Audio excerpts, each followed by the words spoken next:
Sword of Coming, episode 307. Untuk melihat video selengkapnya, sahabat bisa kunjungi playlist yang telah Sabta Novel sediakan.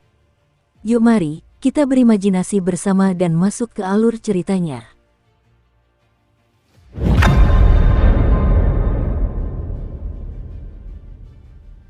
Biksu kecil itu sangat sedih setelah mengetahui kematian gurunya, tidak menunjukkan ketenangan dan ketidakmelekatan yang diajarkan oleh para biksu Buddha. Namun, saat Chen Pingan memperhatikan bocah kecil yang menangis terseduh-seduh sambil mengguncang lengan biksu tua itu dari sisi ke sisi, seolah-olah ia mencoba membangunkan gurunya dari tidurnya, Chen Pingan merasa bahwa reaksi inilah yang paling tepat untuk seorang anak laki-laki dengan emosi manusia. Setelah mengetahui bahwa jenazah gurunya dikremasi di Sariras, kesedihan biksu kecil itu berubah menjadi kegembiraan, dan dia merasa sangat bangga pada gurunya. Sekali lagi, kecenderungan biksu kecil itu untuk mengalami fluktuasi emosi yang liar sangat tidak pantas bagi seorang biksu Buddha. Chen Pingan telah membantu kuil sebisa mungkin selama masa transisi setelah wafatnya biksu tua itu. Dia memberitahu kepala biara yang baru secara pribadi tentang niat biksu tua itu untuk merahasiakan masalah mengenai keluarga Sarira untuk saat ini, setidaknya sampai gelombang kontroversi baru-baru ini mereda. Kepala biara yang baru tidak keberatan dengan hal ini, dan ia dengan tulus berterima kasih kepada Chen Pingan karena telah memberitahunya tentang wasiat terakhir kepala biara yang lama. Setelah itu, Chen Pingan tidak lagi mengunjungi kuil manifestasi hati, tetapi dia memberitahu kepala biara yang baru bahwa jika kuil manifestasi hati mengalami masalah, dia dapat mengirim utusan ke kediamannya saat ini, dan dia pasti akan membantu sebisa mungkin. Kepala biara yang baru itu berterima kasih kepadanya sekali lagi, dan setelah kepergian Chen Pingan, ia pergi ke aula utama dan menyalakan lentera api abadi untuk dermawan yang baik hati itu. Kemudian ia memanggil biksu kecil itu dan memerintahkannya untuk sering memeriksa lentera tersebut. Biksu kecil itu mengangguk sebagai jawaban, tetapi dilihat dari betapa cepatnya dia setuju, kepala biara tahu bahwa biksu kecil itu pasti akan bermalas-malasan. Karena itu, dia menjentikkan kepala biksu kecil itu dengan lembut dan mengulangi, "Aku serius, Muyu. Pastikan lentera itu tidak padam." Biksu kecil itu mengangguk sekali lagi dengan ekspresi cemberut. Rasa sakit yang masih terasa akibat sentakan di dahi itu menjadi pengingat yang cukup baginya untuk menganggap masalah ini dengan serius. Setelah kepergian kepala biara yang baru, biarawan kecil itu menghela napas sedih. Kakak laki-lakinya dulu begitu baik hati, tetapi sekarang setelah menjadi kepala biara baru, ia menjadi sama ketatnya dengan mendiang guru mereka. Biarawan kecil itu memutuskan saat itu juga bahwa meskipun kesempatan untuk menjadi kepala biara muncul di masa depan, ia pasti tidak akan menerima peran itu karena hal itu pasti akan membuat adik-adiknya sedih. Kemudian terlintas dalam pikirannya bahwa ia adalah murid termuda gurunya, jadi ia tidak akan pernah memiliki adik kelas, dan itu adalah kesadaran yang mengerikan baginya. Dengan mengingat hal itu, ia segera melesat pergi secepat angin, menyusul kakak seniornya sebelum bertanya kapan ia akan menerima murid baru. Kepala biara dapat mengetahui apa yang dipikirkan biarawan kecil itu, dan ekspresi kesal muncul di wajahnya saat ia bersiap untuk menjentik kepala biarawan kecil itu sekali lagi, seperti yang biasa ia lakukan pada ikan kayu biasa. Biksu kecil itu menghela napas sedih sebelum bergegas pergi lagi. Anehnya, meskipun kondisi mental Chen Pingan secara bertahap kembali tenang, dia tidak melanjutkan latihannya dalam kitab panduan mengguncang gunung dan kitab suci pedang yang tepat. Sebaliknya, dia terus berkeliaran di ibu kota, kali ini dengan sebuah kantung katun kecil di punggungnya. Ia hanya mengonsumsi anggur dan biskuit kering, dan ia tidak memiliki tempat tinggal tetap, berhenti di lokasi tenang manapun yang disukainya setiap kali ia perlu beristirahat, baik itu di bawah naungan pohon, di atap rumah, atau di tepi sungai. Dia melewati tembok-tembok merah tinggi dengan kanopi pepohonan yang mengintip di atasnya, dan dia bisa mendengar suara anak-anak bermain dan tertawa di dalam tembok. Ada sekelompok cendekiawan berpakaian rapi yang membacakan puisi-puisi indah, dan pada saat itu, Chen Pingan sedang duduk di dahan pohon di dekatnya, minum dalam diam. Ada sebuah restoran tepi laut tempat berkumpulnya teman-teman. Mereka semua adalah intelektual muda yang tampan, dan mereka sedang mendiskusikan keadaan dunia dan bertukar pendapat tentang kebijakan negara. Chen Pingan duduk di atap restoran, mendengarkan percakapan mereka dengan penuh perhatian. Mereka penuh ambisi dan membenci kejahatan dengan sepenuh hati, tetapi Chen Ping'an merasa bahwa reformasi politik yang mereka usulkan akan sulit dilaksanakan dalam praktiknya. Meskipun demikian, bisa juga karena para intelektual muda ini belum menjabarkan ide-ide mereka secara detail karena mereka terlalu banyak minum. Ada dua geng yang sepakat untuk bertemu dan berkelahi. Masing-masing geng memiliki 30 hingga 40 orang, dan mereka memutuskan untuk menyelesaikan perbedaan mereka di sini sekali dan untuk selamanya. Chen Ping'an mengamati perkelahian itu sambil berjongkok di atas tembok yang runtuh di kejauhan, dan dia memperhatikan bahwa para pria yang lebih tua di atas usia 20 tahun sangat licik dan cerdik dalam cara mereka bertarung, sementara para pemuda di bawah usia 20 tahun bertarung dengan sembrono dan brutal. Setelah kejadian itu, mereka berjalan pergi dengan tubuh babak belur dan memar sambil bersandar pada saudara-saudara mereka untuk mendapatkan dukungan, dan mereka sudah menantikan pertarungan berikutnya. Pemimpin salah satu geng itu sedikit lebih tua, mendekati usia 30 tahun, dan dia mengatur agar semua saudaranya pergi minum bersama di sebuah kedai minuman. Wanita cantik di konter itu adalah istri pria tersebut, dan dia hanya bisa memaksakan senyum melihat wajah-wajah yang familiar itu, lalu membawakan makanan dan minuman untuk saudara-saudara suaminya. Pria itu dikelilingi oleh saudara-saudaranya, berbicara dengan penuh semangat, sementara wanita itu memandanginya dengan sedikit kekhawatiran di matanya, seolah-olah dia bertanya-tanya bagaimana dia akan memenuhi kebutuhan hidupnya, tetapi ada juga ekspresi kekaguman di wajahnya setiap kali dia menatap pria itu. Wanita itu mengamati suaminya, sementara tangan kanan suaminya, petarung paling berani dan terampil di antara bawahan suaminya, diam-diam meliriknya. Chen Ping'an duduk di meja yang paling jauh dari mereka dan memesan 2 kendi anggur, satu untuk dituangkan ke dalam labu pemeliharaan pedangnya, dan yang lainnya untuk diminum segera. Wanita muda itu menggertakkan giginya dan memutuskan untuk menaikkan harga, meminta tambahan 30 koin tembaga. Untungnya bagi dia, Chen Ping'an tampaknya tidak tahu harga anggur lokal, dan dia membayar tanpa ragu-ragu.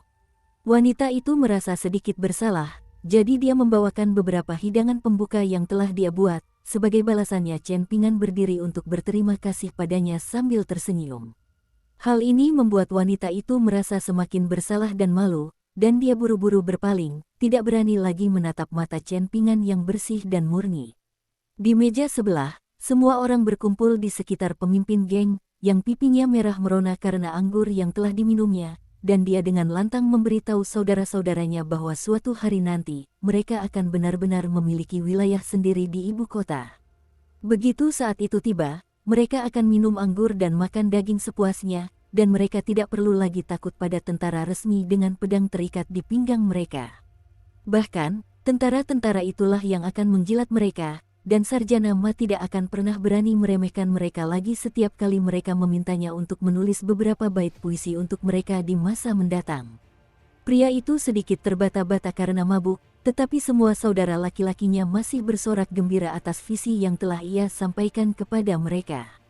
Khususnya, anggota geng yang lebih muda minum sampai muntah, hanya untuk mengulangi siklus itu lagi, dan ketika mereka kembali ke meja, mereka masih bisa mengenali saudara-saudara mereka melalui mata mereka yang kabur karena mabuk.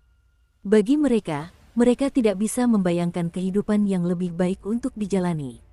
Chen Ping'an meninggalkan kedai minuman keras di pinggir jalan itu dalam diam. Saat melakukan itu, ia tak kuasa menoleh ke belakang dan melihat meja yang dipenuhi para pria, dan ia teringat akan waktu yang pernah ia habiskan bersama Liu Xianyang dan Gu Ken.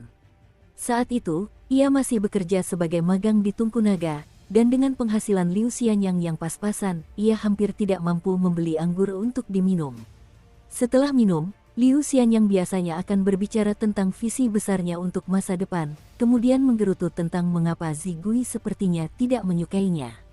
Adapun Gu Ken, dia selalu dewasa melebihi usianya, dan dia akan menggertakkan giginya dan meniru preman yang pernah dilihatnya di masa lalu, berbicara tentang bagaimana dia akan mengabaikan semua peringatan dan membalas dendam kepada semua orang yang telah menyakitinya di masa lalu. Setelah beberapa saat, Chen Ping'an pergi, dan salah satu pemuda yang lebih jeli berkata dengan nada bercanda, "Pemuda tampan tadi menatap kita cukup lama sebelum pergi. Mungkinkah dia menyukai bos kita?" Pria mabuk itu membanting tinjunya ke meja sambil meraung, "Aku akan membunuhnya jika dia berani menatap istriku." Biar kukatakan ini, bahkan jika aku mati besok, istriku akan tetap menjadi janda seumur hidupnya dan tidak akan pernah menikah lagi, bahkan jika kaisar menawarkan untuk menjadikannya selir. Bocah tampan itu tidak ada apa-apanya dibandingkan aku. Apa dia pikir dia hebat hanya karena dia membawa pedang? Kepala pria itu jatuh ke meja dengan bunyi gedebuk keras saat dia berbicara, dan dia langsung mulai mendengkur. Wanita muda itu menundukkan kepala saat membersihkan meja, dan entah mengapa, senyum tipis muncul di wajahnya. Pemuda yang terus-menerus mencuri pandang ke arah wanita itu juga menundukkan kepalanya, sedikit panik dan sedikit kesal. Dia menyesap anggur, tetapi rasanya hambar dan tidak enak. Ada seorang wanita yang tampak lemah dan lelah yang mengejar seorang anak nakal ke jalan karena suatu alasan, dan begitu ia menangkapnya, ia mulai memukulinya.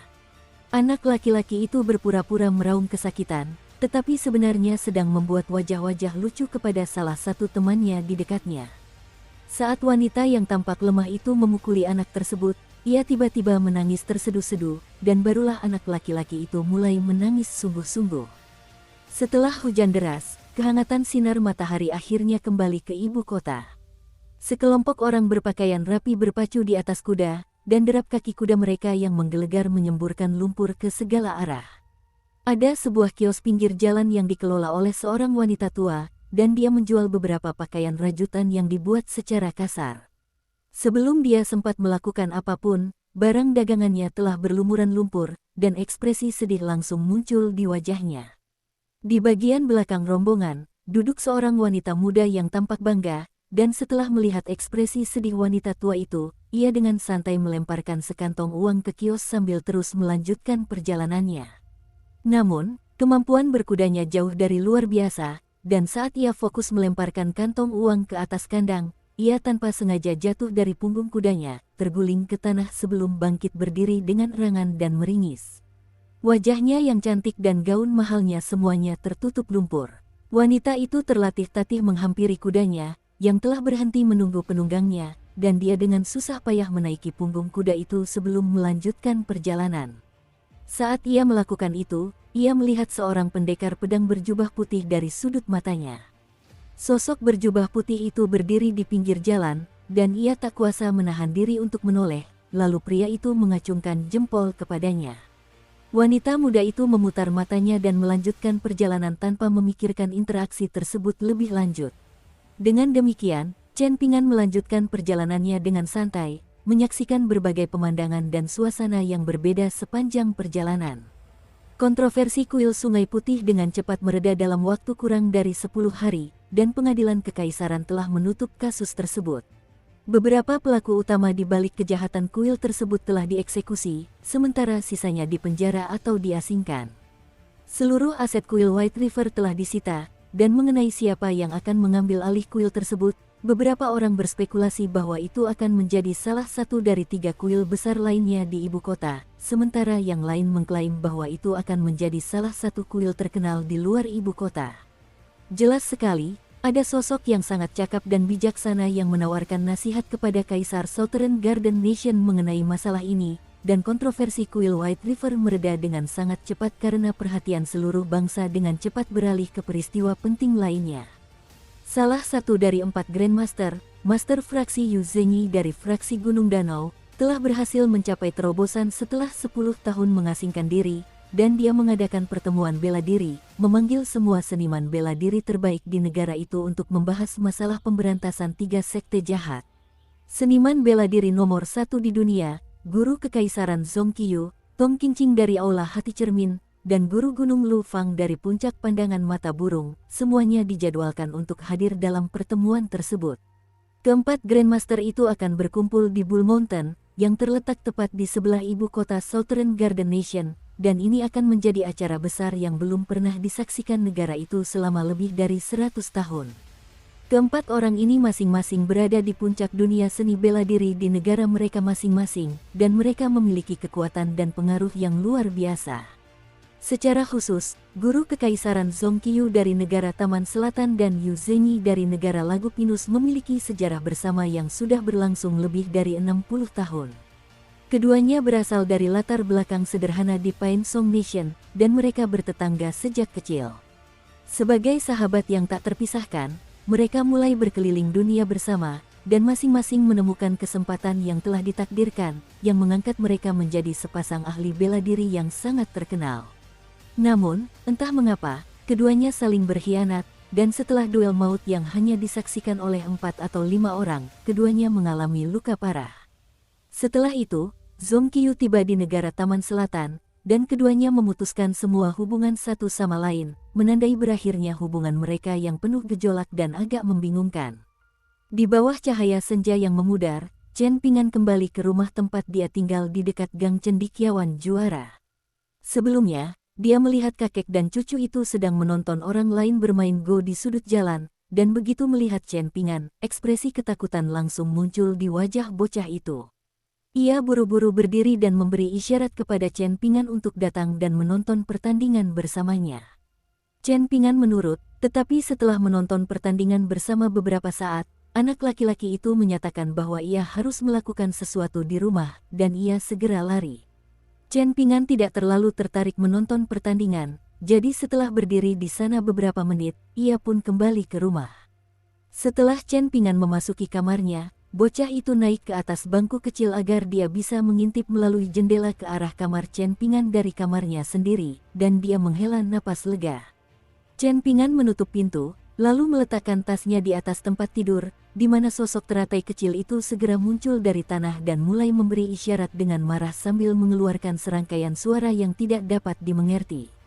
Chen Ping'an melirik tumpukan buku di mejanya, dan dia menyadari bahwa buku-buku itu jelas sedikit lebih kusut daripada saat dia meninggalkan rumah.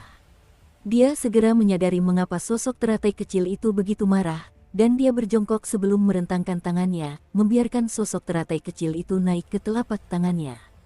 Setelah itu, ia duduk di meja, dan sosok teratai kecil itu segera melompat ke tumpukan buku, lalu berlutut di atas sampul salah satu buku untuk dengan hati-hati merapikan lipatan-lipatannya dengan tangan kecilnya. Tidak apa-apa, buku memang untuk dibaca. Dia sudah mengembalikan buku-buku itu, kan? Jadi tidak perlu marah, kata Chen Ping'an sambil tersenyum. Sosok teratai kecil itu berhenti melakukan apa yang sedang dilakukannya dan menoleh ke arah Chen Ping'an dengan ekspresi bingung. Chen Ping'an menepuk kepalanya dengan lembut, lalu mengeluarkan gulungan bambu dan pisau ukirnya sebelum meletakkannya di atas meja. Malam itu, Chen Ping'an diam-diam mengunjungi kuil Sungai Putih. Ia pernah mempersembahkan dupa di kuil itu sebelumnya, jadi tempat itu bukanlah tempat yang asing baginya. Ada sebuah aula di kuil Sungai Putih yang sangat unik karena di dalamnya terdapat 3 patung Buddha yang disembah. Ada satu yang memasang ekspresi marah, satu yang menundukkan kepala dengan malu-malu, dan yang di tengah duduk membelakangi aula. Sepanjang sejarah kuil yang berusia 1000 tahun, patung itu selalu membelakangi para pengunjung kuil. Belakangan ini, suasana di kuil Sungai Putih agak suram. Hampir tidak ada pengunjung di siang hari, dan suasananya bahkan lebih sunyi di malam hari. Selain itu, banyak desas-desus mengerikan tentang kuil tersebut beredar di ibu kota akhir-akhir ini, dan mengingat kontroversi baru-baru ini, patung-patung Buddha yang dihormati itu tiba-tiba tampak jauh lebih menyeramkan. Beberapa hari yang lalu, sekelompok pencuri memasuki kuil untuk melihat apakah mereka dapat menemukan sesuatu yang berharga, dan mereka semua melarikan diri dari kuil sambil berteriak sekeras-kerasnya, tampak benar-benar gila. Baru setelah mereka semua dikurung di sel penjara, mereka akhirnya tenang, dan kemudian mereka menyatakan bahwa ada hantu di kuil Sungai Putih. Chen Ping'an memasuki aula samping melalui pintu yang masih sedikit terbuka, lalu menyalakan jimat penerangan energi yang untuk memeriksa apakah ada kekuatan jahat yang hadir.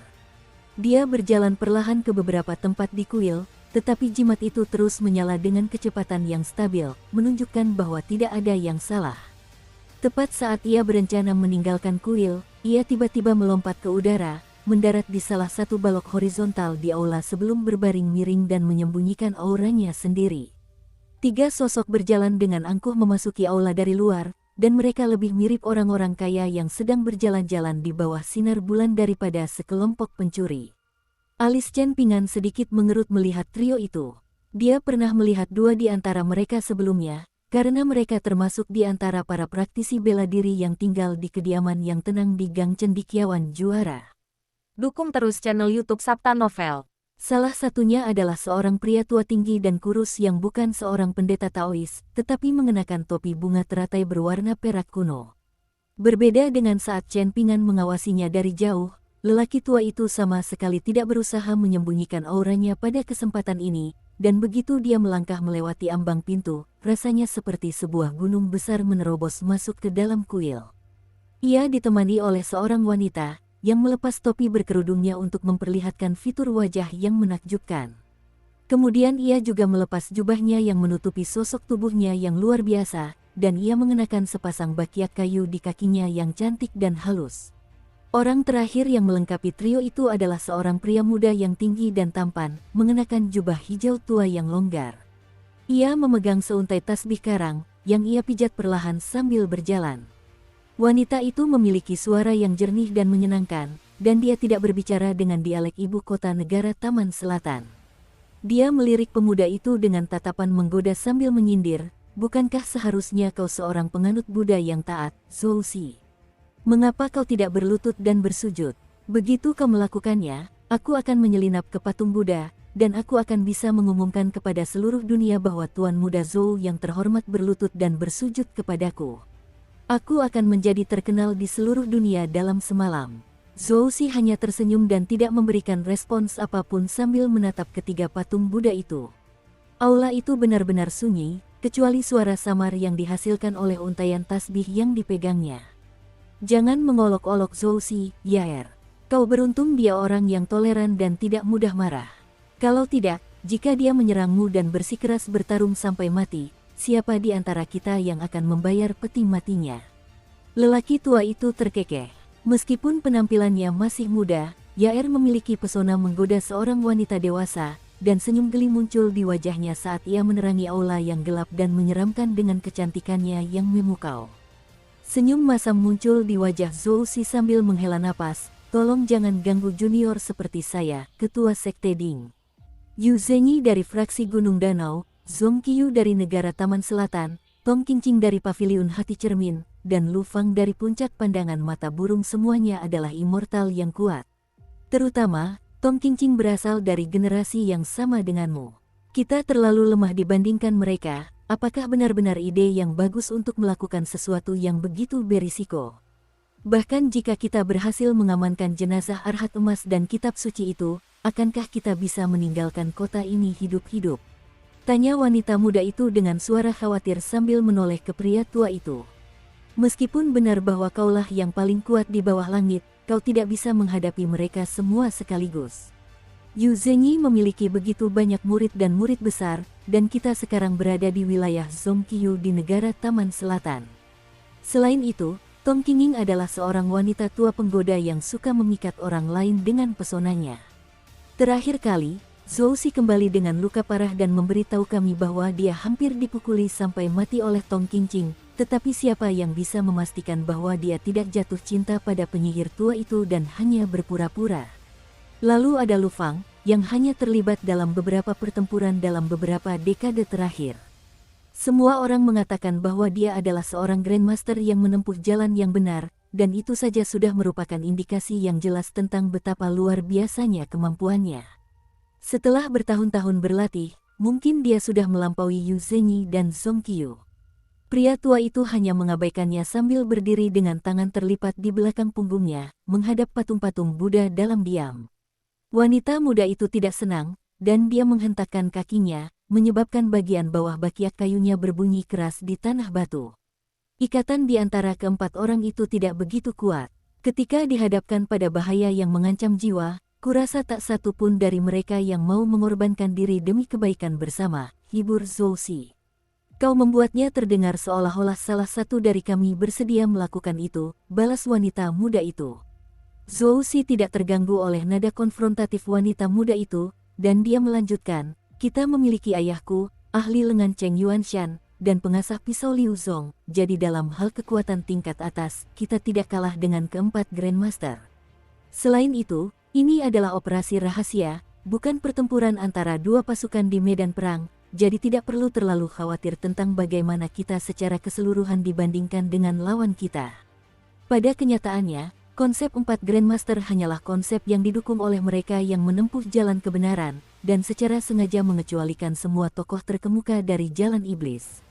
Pada dasarnya, itu hanyalah sesuatu yang mereka buat-buat untuk meningkatkan moral mereka sendiri. Yang dianggap jauh lebih serius adalah 10 elit atas yang mencakup semuanya, di mana jalan kebenaran dan jalan iblis masing-masing mengklaim 5 tempat.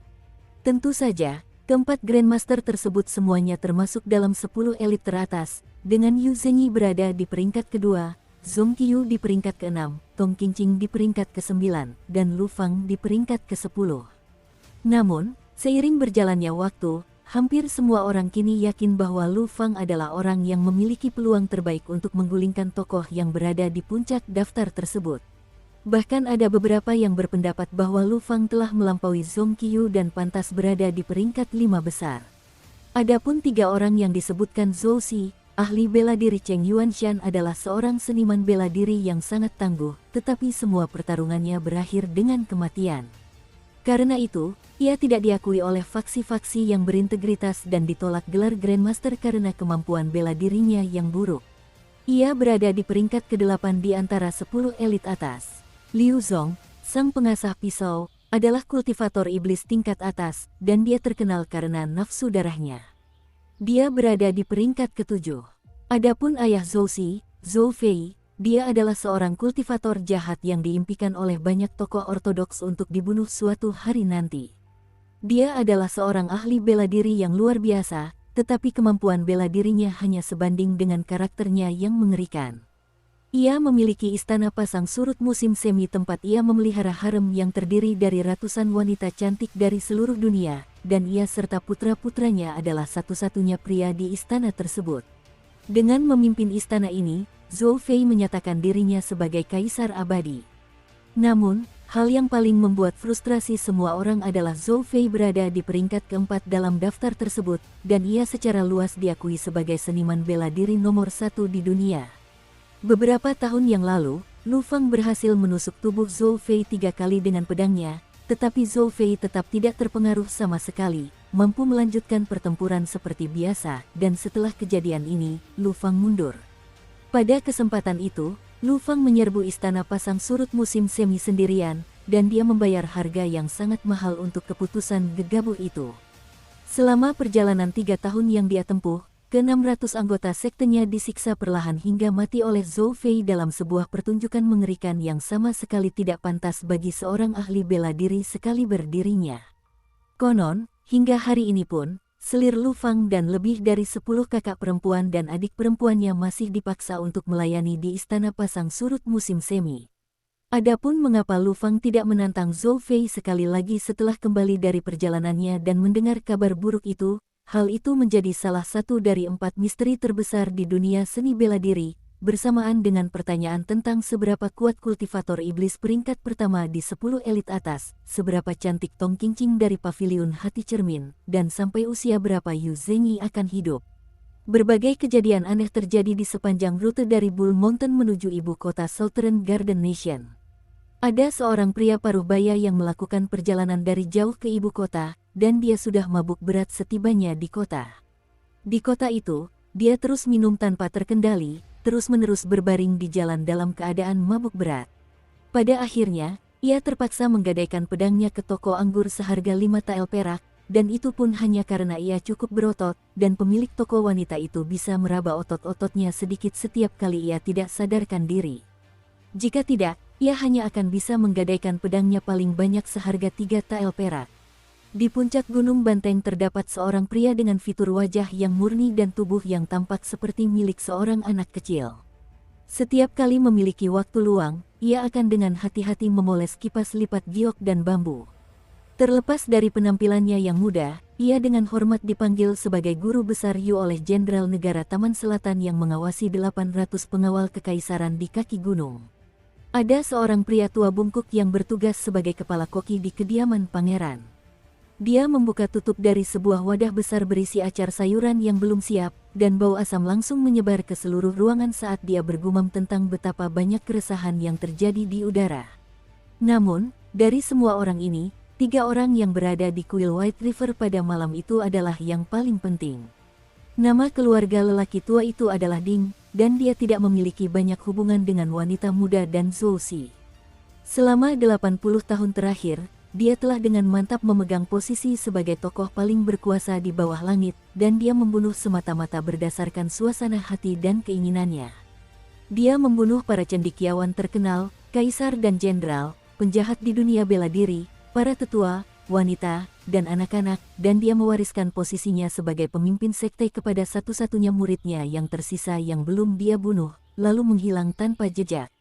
Namun, selama evaluasi yang dilakukan 20 tahun setelah ia menghilang dari sorotan publik, ia tetap menjadi tokoh paling berkuasa yang tak terbantahkan di dunia ini.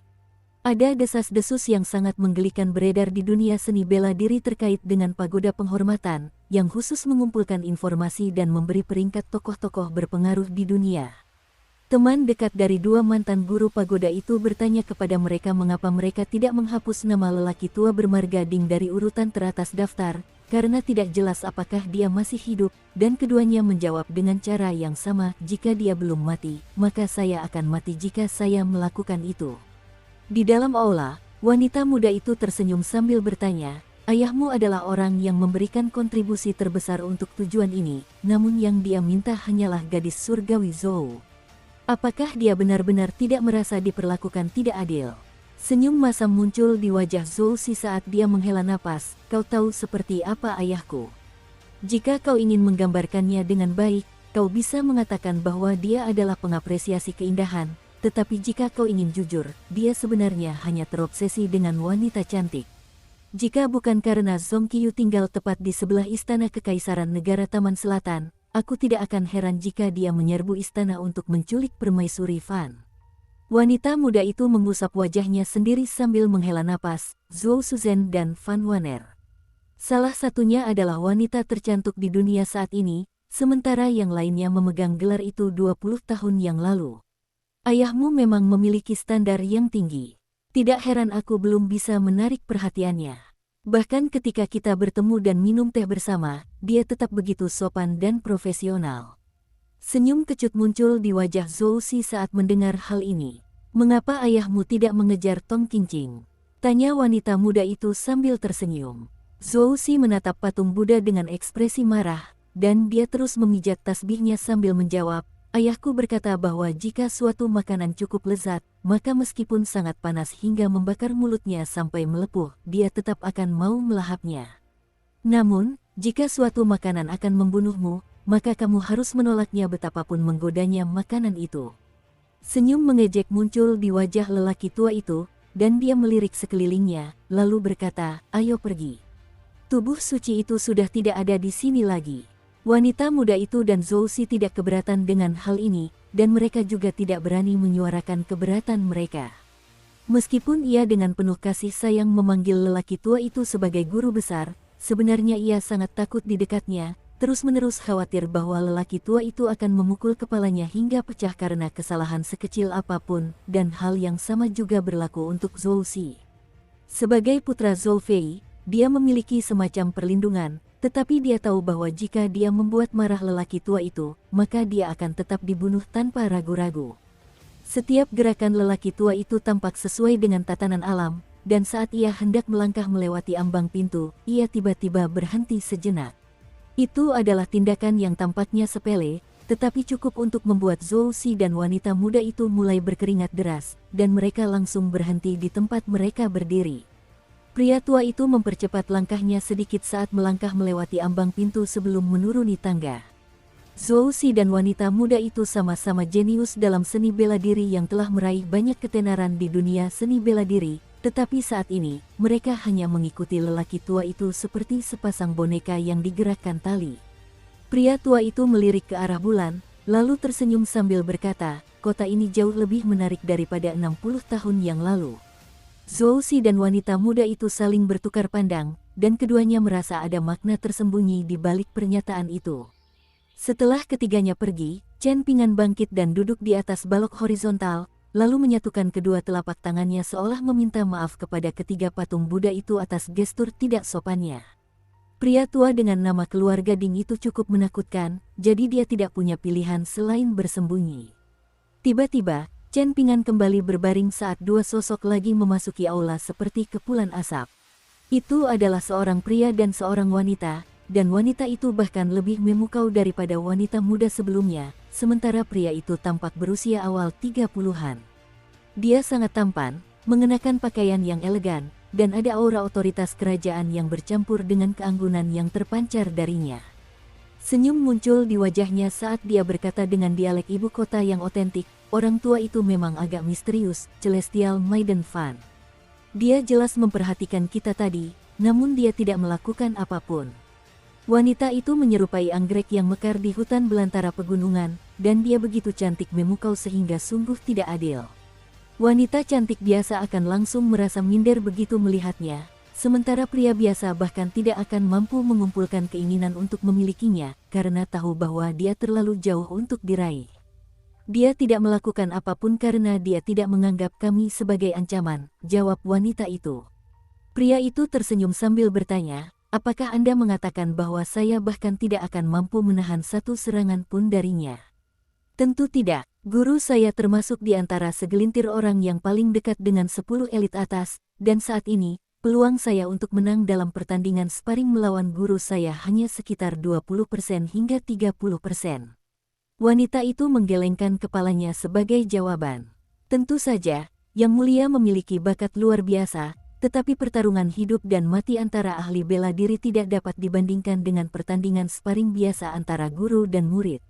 Jangan meremehkan siapapun. Bahkan jika Anda menghadapi lawan kelas 2, pastikan Anda tidak lengah sampai mereka benar-benar mati. Pria itu menafsirkan kata-kata wanita itu sebagai ungkapan keprihatinan, dan dia sangat senang karena wanita itu mengkhawatirkannya. Namun, sebagai seorang pangeran, dia telah mengembangkan kebiasaan menyembunyikan emosinya sejak usia sangat muda, jadi dia hanya mengangguk sedikit sambil tersenyum dan menjawab, "Akan selalu kuingat. Kapanpun aku terlibat dalam pertempuran di masa depan, aku akan mengingat dengan saksama apa yang kau katakan kepadaku sebelum aku bertindak." Wanita itu hanya tersenyum dan tidak memberikan jawaban apapun. Jelas sekali bahwa pria itu menggoda wanita itu dengan sangat halus, tetapi sebagai seorang veteran berpengalaman yang telah berkeliling dunia sendirian selama 6 tahun, dia mengabaikan rayuannya dan tentu saja dia tidak membalas perasaan pria itu. Tiba-tiba, ekspresi dingin muncul di wajahnya saat dia berteriak, "Keluar!" Pria itu cukup terkejut dengan ledakan emosi wanita itu yang tiba-tiba. Jika ada seseorang yang bersembunyi di sini, maka fakta bahwa dia gagal mendeteksi mereka sampai saat ini menunjukkan bahwa mereka setidaknya setara kekuatannya dengan mereka berdua. Ia dan wanita itu sama-sama menjelajahi aula, dan sesaat kemudian, wanita itu menghela napas lega sambil tersenyum dan berkata, "Maafkan saya karena telah mengejutkan Anda, Yang Mulia, tetapi lebih baik berhati-hati daripada menyesal." Pria itu sangat lega mendengar hal itu, dan ekspresi geli muncul di wajahnya saat dia berbalik dan menangkupkan tinjunya memberi hormat. "Kau telah mengajariku satu lagi pelajaran berharga, Celestial Maiden Fan." Wanita itu tersenyum sebagai jawaban, dan mereka berdua mencari di sekitar 3 patung Buddha itu, tetapi seperti trio yang datang sebelum mereka tidak menemukan sesuatu yang layak diperhatikan, jadi mereka pun pergi. Tak lama setelah kepergian mereka, riak-riak kecil muncul di udara di atas sebuah balok horizontal, dan kilatan cahaya putih perlahan muncul. Ternyata, Chen Pingan telah mengembangkan jubah daunnya sehingga ia dapat menyembunyikan dirinya di dalamnya. Itu adalah metode penyembunyian yang agak kasar yang dipikirkan sendiri oleh Chen Pingan, dan cukup praktis, tetapi sedikit kurang berkelas dan elegan karena pada dasarnya ia hanya bersembunyi di dalam cangkang yang ia ciptakan sendiri. Chen Pingan duduk di atas balok horizontal dan hendak melepaskan labu penunjang kekuatan pedang dari pinggangnya untuk minum, tetapi kemudian ia menyadari bahwa ia berada di sebuah kuil Buddha, jadi ia buru-buru menghentikan apa yang sedang dilakukannya, lalu turun ke tanah untuk pergi.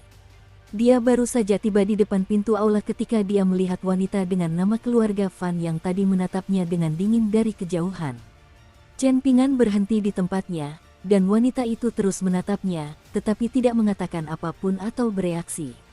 Chen Pingan merasa sedikit kesal. "Apa sih yang kau lihat? Aku sudah punya cewek yang kusuka, dan dia lebih cantik darimu. Setidaknya, itu pendapatku. Kau sendiri juga cukup cantik, tapi itu bukan alasan bagimu untuk menatapku seperti orang bodoh." Chen Pingan tidak ingin membuang waktu lebih banyak lagi di sini bersamanya, dan dia khawatir tidak akan mudah untuk melarikan diri dari tempat ini dengan berjalan kaki. Jadi dia menggunakan jimat gerakan seinci, dan tiba-tiba menghilang dari tempat itu. Mulut wanita itu sedikit terbuka karena terkejut, dan dia mulai bertanya-tanya apakah tanpa disadari dia telah bertemu dengan seorang guru yang tidak dikenal. Tidak lama setelah Chen Pingan meninggalkan kuil Sungai Putih, perhatiannya tertuju pada sebuah jalan yang ramai dan sibuk. Secara khusus, ia tertarik pada aroma harum yang tercium dari jalan itu, dan ia pergi ke sebuah warung dan memesan hidangan pedas. Saat sedang makan, dia menyadari bahwa sekali lagi, ada seorang wanita cantik yang menatapnya dengan penuh rasa ingin tahu.